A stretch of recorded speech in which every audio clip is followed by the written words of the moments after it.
Our perfect child, our perfect dream of what life could be might not be so perfect after all.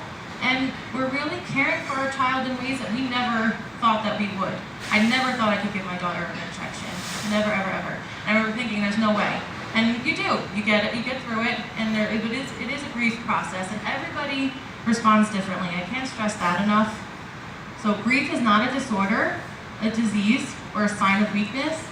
And the only cure for grief is to grieve, right? There's no way to get past this other than just to experience it, right? And that's the hardest thing you'll probably ever have to do, but we have to get through it in order to get better. And we're gonna go through some signs and symptoms if we don't, right? If we ignore these signs.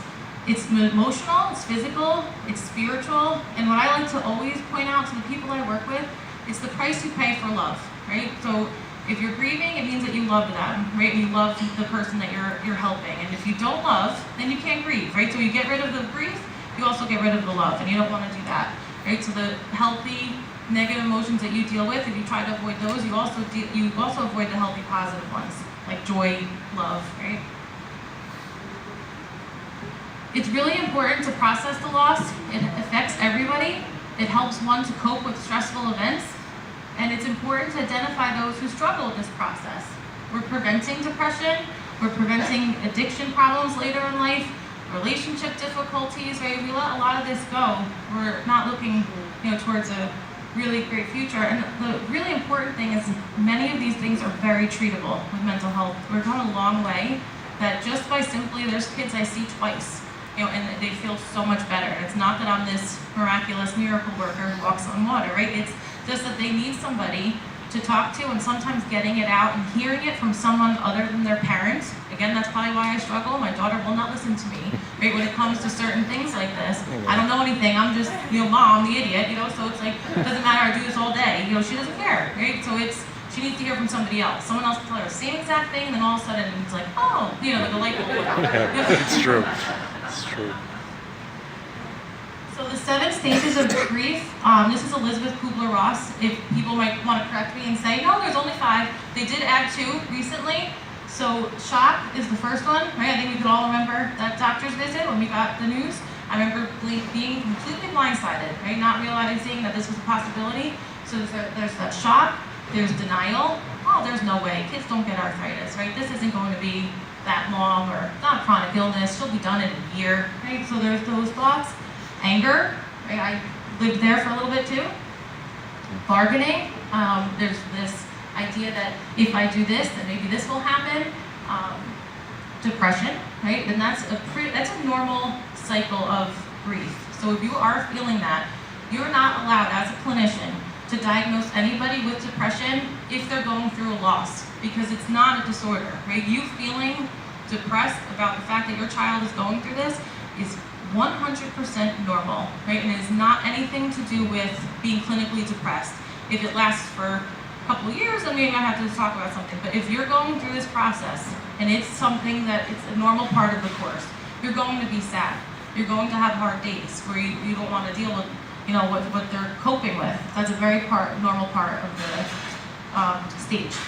Testing, where you're starting to see, okay, is this something that we're dealing with? What can I do?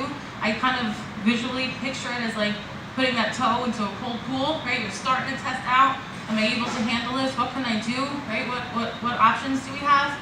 And then there's acceptance, right? And a lot of people confuse this stage.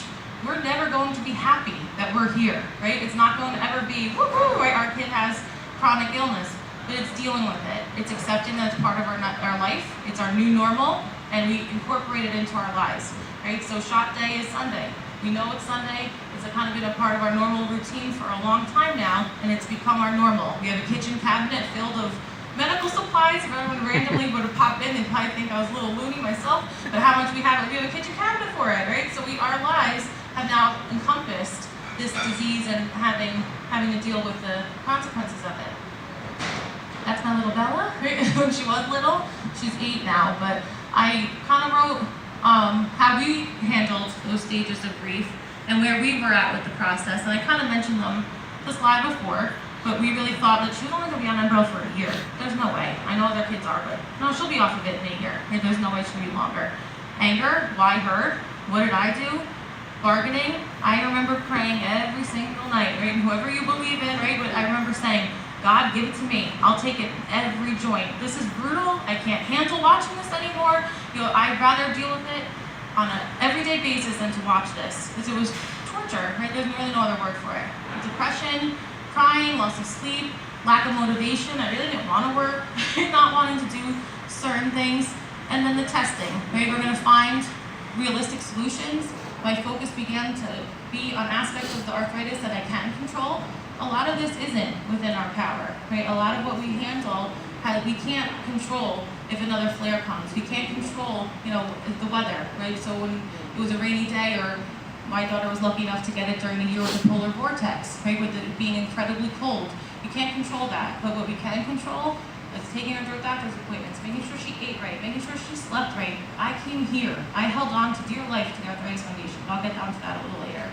And acceptance, right? That's where our kitchen cabinet became adapted, and certain things that became our new normal, right? Our relatives know, our nephews know, oh, Bella, you were shot today, or how are your knees, right? I remember thinking, my 4-year-old nephew asking Bella, are your knees feeling okay? It was like, oh my gosh, this is our life, right? How long is the grieving process? This varies for everybody, right? In America, we're one of the only countries who doesn't always respect the grieving process. Everything's fast, everything's immediate. Like, aren't you over this already? Aren't you done? Right? So they don't give people a lot of time, but we need to make sure we take that time for ourselves. Generally 6 to 12 months, right? We kind of tend to adapt quickly, but it does vary, and it is complicated by other incidents. This is not our only challenge in life, right? We have other losses, we have other challenges, right? We have other problems. So it will get complicated as things like that go, and also the harder the disease is, obviously it can take a little longer too. Are you okay? Do you want to add anything? No, the only thing I want to add, obviously, yes, when you're newly diagnosed, there is a lot of grieving going on. I mean, I can look at a parent after somebody walks out of the room. I might go back in to hand them information and just look at them and say, you're not okay. Grab the box of tissues immediately because the tears are coming. And I understand and I get it. That was me, like I said, when they were diagnosing my son. But this is not going to just happen once. It may happen when medication's not working. We have to look at it again. What are their treatment options? You're going to hear a lot more with the healthcare providers saying we want to make decisions jointly, shared decision making. The doctor should be giving you options to treatment. They shouldn't just say, this is your next medicine and this is what we're doing. These are the options for care. What do you think we should do? And your child should also be involved with this. They're going to have times where they're grieving. It could just be as much as missing. A really good point. I did miss a point that I wanted to make. These steps are by no means linear, right? You're not going to go 1 through 7 and be done, right? So you might be at 1, and then you might find yourself at 3, and then back at 1, and then another day at 5, and then back, right? So I wanted to put it in the slides, and I forgot, but someone's like, what my grief looks like, and it's just a scribbled line all over the place, right? Because it's not this, one step forward, and it's not progressional. So just keep that in mind, that you will go back and forth. And another big thing too, we're going to go into a little bit of how this might impact your marriage, is that you might be in different stages too. And to keep that in mind and be respectful, no one's wrong in the process. So where I went running to the Arthritis Foundation, my husband went running the other way. Right? He did not want to, and I asked him by his permission if I could share this, right? Yeah. So he did not want to face this. It hurt him to be here. Right? So it was uncomfortable for him, and he avoided it where I held on to it. And none of us are wrong, and I don't give him a hard time. If he wants to come, he comes, and if he doesn't, he doesn't, and he doesn't bother me if I want to go, right? So we have to respect one another, because or one partner might be extremely angry, the other one might, be in a little farther ahead or behind, right? So we have to just be respectful to each other with that. So anxiety shows up in many different ways. I kind of gave you the clinical definition, but just to kind of simplify things, it's irritability, it's fear, it's fearing the needles, and that, again, if you have a 3-year-old and they're scared of the needle, of course, that's pretty typical. But if it's becoming where you're running and chasing them around the house, to get the needle, it might be something that we could talk about to help out. So there's anxiety about upcoming appointments. Anxiety is very future-based. What if, right? What if? My daughter is big on that. Well, what if this happens? And what if that happens, right? And it's repetitive nightmares. You might see a lot of nightmares, difficulty sleeping, in younger children, keep in mind, they're not always great at pinpointing what emotion they're feeling. So they feel a lot of psychosomatic symptoms first, so physical. So they might say headaches, stomach aches, right? They might complain about the ride to the doctor, all of a sudden now their stomach hurts, right? So they're not gonna come out and say, I'm really nervous, not all the time. So keep in mind if they're complaining chronically of a headache and a stomach ache and you ruled everything out medically, it might also be anxiety. I think I hit all the good ones. So, anyone relate to this? Does anyone's child have? Yeah, it's a lot to go through, right? Especially for them. They're young and they feel like their body's out of their control. If we feel that helpless, they have to feel probably a million times more. As caregivers, we could suffer the same symptoms.